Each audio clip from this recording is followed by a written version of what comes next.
Қайырлы күн достар, сіздермен Айгерім. Бүгін мен сіздерге осындай өте дәмді, тәбет ашатындай, қараңыздар қандай күшті болып шыққан қытырлақ қатпарлы самсаның рецептісімен бөлісетін боламын. Видеоны соңына дейін қараңыздар, тіркеліп, лайк басып, өз пікірлеріңізді қалдыруды ұмытпаңыздар. Қараңыздар қандай қытырлақ, осы қытырлақ самсаның сіздерге бір құпиясын бөлісетін боламын. Видеоны соңына дейін қараңыздар. Ал мен өзіме керекті заттарды дайындап қойдым. Ең алдымен еліктен өткізілген ұн, тұз, жұмыртқа және бөлме температурасында тұрған су керек. Рецептің керек заттарын барлық мөлшерін төменде описанияда қалдыратын боламын. Мен мына жерде 2 порция жасап жатырмын. Менде 2 жайым нан шығады. 1 порциядан 1 жайым нан шығады. Осылай жұмсақ қамыр илейміз.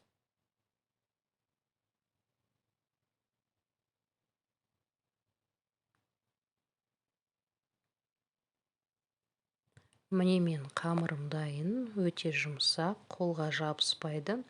Енді целлофанға салып, бір 10 минутқа қойып қоямыз. 10 минуттан кейін иен қандырып аламыз, тағы бір басып.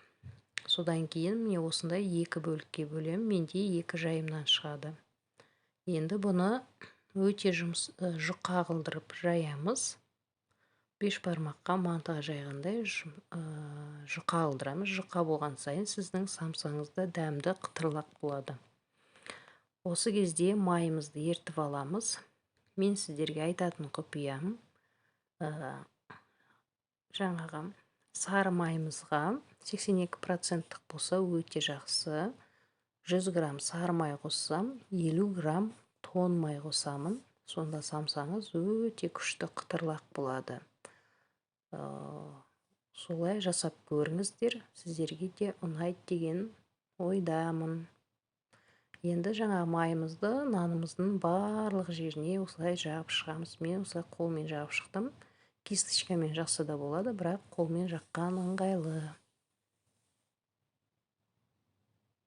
Енді жағып болғаннан кейін осылай рулет қылдырып орап шығамыз нанымызды.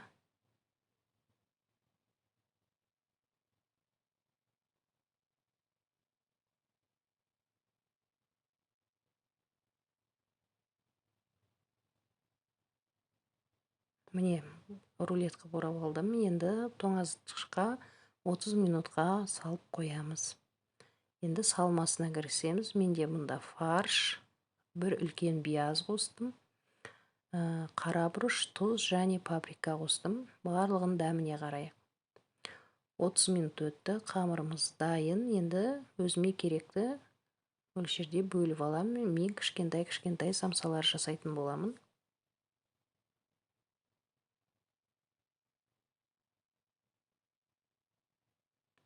Енді міне осылай видеодағыдай ортасынан басып шығамыз.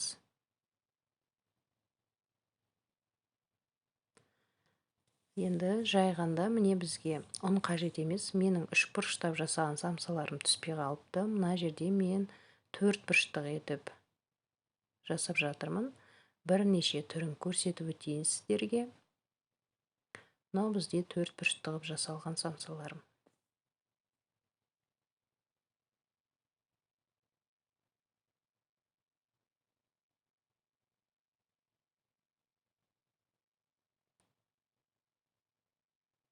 Қамырымыз боқтауымызға жабыспайды, ұн керек емес бізге.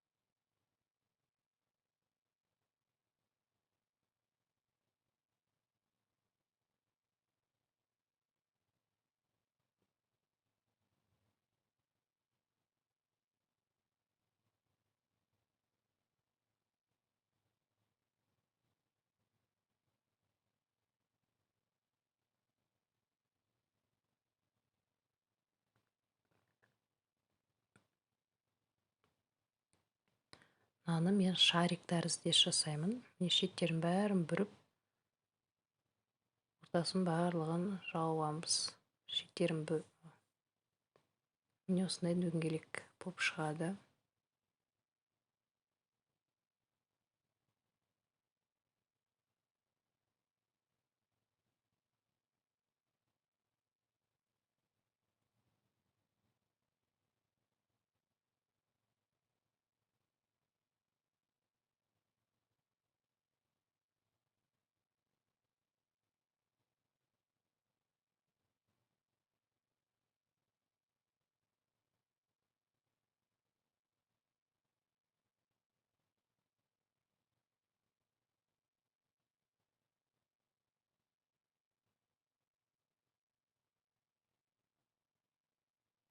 Мына түрінде міне осы шеттерін осылай бүреміз әдемілеп тұрып.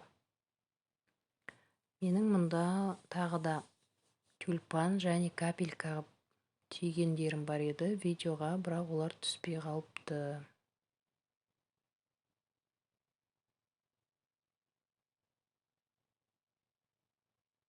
Шеттерін жақсылап тұрып қысамыз, ашылып қалмау үшін. Міне осылай бүріп шығамыз.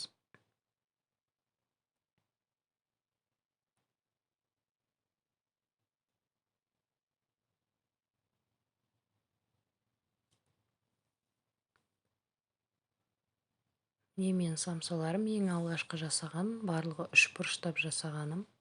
Бетіне жұмыртқа жағамыз, 1 жұмыртқа, және кунжут себеміз.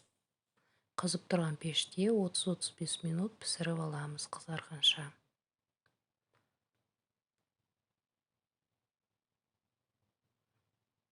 Видеоны соңына дейін қарағандарыңыз үшін рахмет. Мынау мен екінші рет түйгендерім.